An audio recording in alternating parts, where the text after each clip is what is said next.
Saudara-saudara yang terkasih dalam Tuhan Yesus Kristus, marilah renungan pada malam hari ini kita mulai dengan memuji nama Tuhan Yesus Kristus, menyanyikan Kidung Jemaat 329, Tinggal Sertaku.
Shalom, Bapak Ibu Saudara yang terkasih dalam Tuhan Yesus Kristus. Selamat malam dan selamat datang di channel YouTube GKJ Intan Kusuman. Puji Tuhan, saat ini saya diberikan kesempatan untuk membawakan renungan malam pada hari ini. Tapi sebelumnya kita akan berdoa terlebih dahulu, saya hantarkan. Terima kasih Tuhan untuk berkat penyertaan-Mu di dalam hidup kami. Hingga sampai detik ini Tuhan, Engkau masih mengasihi kami, Engkau masih menuntun langkah kami, dan tinggal beserta kami Tuhan. Tuhan yang maha baik, perkenankan kami para hamba-hamba-Mu yang tercela ini untuk belajar, merenungkan apa arti kebenaran firman-Mu, hingga menjadi kebutuhan yang boleh kami cari terus-menerus di dalam hidup kami. Dan saat ini Tuhan, kami menyerahkan renungan yang akan kami lalui dan laksanakan. Kiranya Engkau berkati Tuhan pembelajaran pada malam hari ini, dan mampukan kami Tuhan untuk mewujud nyatakan cinta kasih-Mu di dalam kehidupan kami sehari-hari Tuhan. Doa yang tiada sempurna kami serahkan di dalam satu nama Tuhan kami Yesus Kristus. Haleluya. Amin. Iya. Renungan pada malam hari ini akan saya beri judul Keselamatan untuk Semua Orang. Sebelum lebih lanjut lagi, kita akan membacakan Alkitab terlebih dahulu. Pembacaan Alkitab kita ambil dari Kisah Para Rasul yang ke-11, ayat yang ke-14. Kisah Para Rasul 11 ayat yang ke-14. Ia akan menyampaikan suatu berita kepada kamu yang akan mendatangkan keselamatan bagimu dan bagi seluruh isi rumahmu. Ayat yang cukup singkat sebagai bekal pembelajaran kita pada hari ini. Saya akan mengawali dengan sebuah pertanyaan. Pernahkah Bapak, Ibu, atau saudara di rumah mendapatkan hukuman? Iya, pasti semua orang pernah mendapatkan hukuman. Apalagi waktu kita masih kecil, waktu kita masih muda, masih duduk di bangku sekolah. Mungkin bisa dikatakan hampir sering mendapatkan hukuman. Kalau di sekolah ya mungkin tidak mengerjakan tugas, membolos, ataupun bertengkar, membuat masalah di sekolah seperti itu. Kalau di rumah ya mungkin melawan orang tua atau tidak mentaati peraturan yang ada.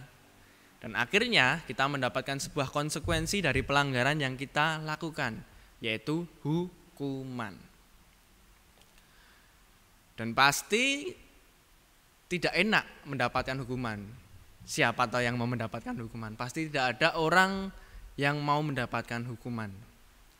Akan tetapi jika kita ikhlas, kita sadar dan kita mau menjalani sebuah hukuman itu, niscaya kita akan dimudahkan.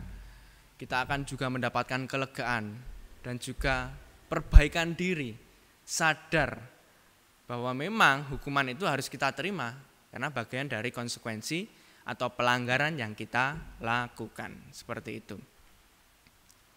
Di dalam iman Kristen sendiri kita diajarkan terbebas dari sebuah hukuman.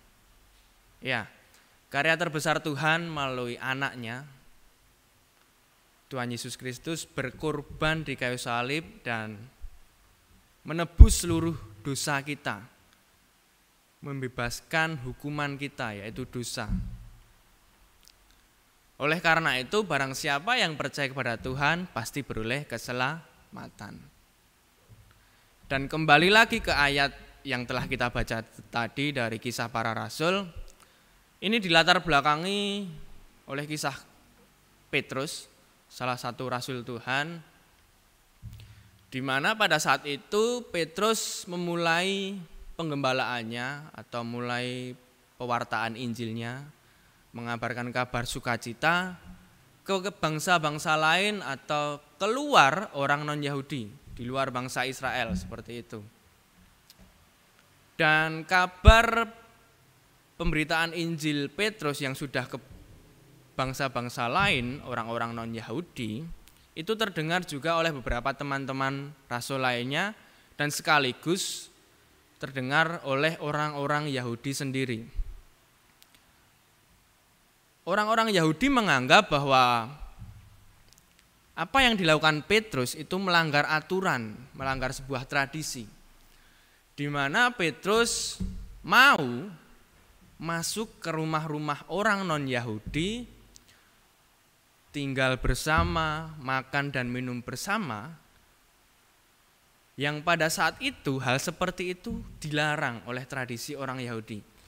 Jadi semisal saya orang Yahudi dan saya bertamu ke orang non-Yahudi, hal seperti itu dilarang oleh tradisi saat itu.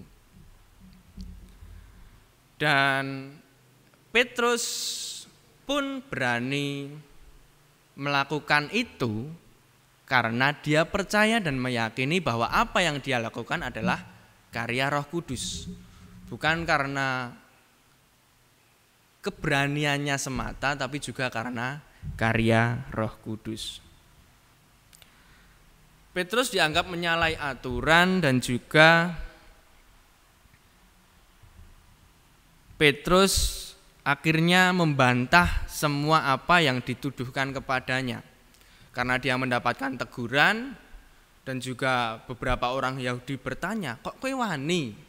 Kok kamu berani masuk ke rumah-rumah orang non-Yahudi padahal itu dilarang? Petrus berani menjawab. Dan ia menjawab dengan sebuah cerita. Kalau Bapak Ibu baca di pasal sebelumnya, pasal 10, Petrus mendapatkan penglihatan dari Tuhan bahwa ia diutus untuk mengabarkan Injil ke orang-orang kafir, ke orang-orang non-Yahudi. Dan itu menjadi bekal Petrus untuk berani mewartakan Injil keluar, tidak hanya ke orang-orang Yahudi, tidak hanya ke bangsa-bangsa Israel. Cerita penglihatan Petrus ini juga mematahkan atau menegaskan bahwa peran Roh Kudus bekerja dan dapat mematahkan tradisi Yahudi yang kaku, tradisi Yahudi yang egois. Karena mereka menganggap bahwa firman Tuhan, firman Allah hanya untuk mereka. Karena mereka menganggap diri mereka umat pilihan, bangsa pilihan. Sifat keegoisan itu menjadikan sebuah tradisi yang kaku, yang sebenarnya itu juga salah di mata Tuhan, dan Tuhan berkarya melalui Rasul Petrus untuk membenarkan tradisi ini agar firman Tuhan nyata untuk semua orang, keselamatan untuk semua orang. Penglihatan Petrus ini juga mengubah hati para orang-orang Yahudi yang sebelumnya kaku atau kolot menjadi hangat, menjadi penuh kasih, ya. Karena sebelumnya mereka belum sadar, dan akhirnya disadarkan oleh Petrus bahwa apa yang mereka lakukan selama ini salah. Karena kasih Tuhan, berkat Tuhan bukan hanya untuk mereka, untuk semua orang. Dan apa yang dilakukan Petrus ini, kalau boleh dikatakan, kita ambil pepatah, sekali dayung 2-3 pulau terlampaui. Petrus mengabarkan Injil kepada orang-orang non-Yahudi, jelas ya pasti menjala jiwa, membawa jiwa yang banyak kepada Tuhan, membawa pertobatan-pertobatan baru, dan mengembangkan jemaat perdana saat itu. Itu yang pertama. Dan yang kedua, yaitu tadi, ia menyadarkan orang-orang Yahudi bahwa kasih Tuhan dan firman Tuhan tidak hanya untuk mereka, dan mereka tidak boleh egois, karena kasih Tuhan dan firman Tuhan untuk semua orang. Dari kisah Petrus ini, saya akan mengambil 3 kesimpulan yang bisa menjadikan perenungan kita untuk bekal kita istirahat nanti, perenungan malam ini. Ada 3 kesimpulan yang akan saya ambil. Yang pertama, keselamatan dari Allah juga diperuntukkan untuk bangsa lain. Perhatian dan cinta kasih-Nya melampaui sekat wilayah dan bahasa. Bayangkan jika tradisi orang Yahudi yang kaku, yang egois, yang menganggap firman Tuhan hanya untuk mereka sendiri, dan tradisi itu masih berjalan hingga sekarang, bisa dipastikan kita tidak mengenal Tuhan. Bisa dipastikan kita bukan orang Kristen dan kita tidak mendapatkan keselamatan. Dan melalui karya Petrus tadi, ia mengubah tradisi yang kaku dan juga mewartakan Injil ke semua orang, ke bangsa lain, tak peduli wilayah, tak peduli bahasa. Ia mau dan berani mematahkan tradisi yang kaku untuk mengabarkan kabar sukacita. Itu kesimpulan yang pertama. Kesimpulan yang kedua, rahmat dan anugerah Tuhan tercurah bagi setiap orang yang menerima Dia. Memang benar Petrus mengabarkan Injil ke bangsa-bangsa lain, ke orang-orang non-Yahudi, akan tetapi tanpa campur tangan kuasa Roh Kudus, Petrus pun tidak akan mendapatkan hasil yang signifikan. Karena melalui penyertaan Roh Kudus, orang yang didatangi Petrus, orang-orang non-Yahudi yang didatangi Petrus, bangsa-bangsa lain yang didatangi Petrus, tersentuh hatinya oleh karena kuasa Roh Kudus, dan mereka mau menerima apa yang telah dijelaskan Petrus, apa yang telah diajarkan Petrus, dan mereka mau menerima Tuhan sebagai juru selamat mereka. Bayangkan kalau mereka tidak mau menerima Tuhan, ya sama saja. Apa yang dilakukan Petrus ya omong kosong, tidak mendapatkan hasil untuk mendapatkan jiwa-jiwa baru, pertobatan-pertobatan baru. Itu kesimpulan yang kedua. Dan kesimpulan yang ketiga, yang terakhir, kasih Allah tidak dapat dimiliki oleh suku tertentu, gender tertentu, atau budaya tertentu. Oleh sebab itu, marilah kita jangan membatasi Allah. Memang kesannya kok super sekali, membatasi Allah. Tapi terkadang di dalam hidup kita tanpa kita sadari, kita itu kayak tidak percaya. kita membatasi Allah dengan karya-karyanya luar biasa di dalam hidup kita. Amin.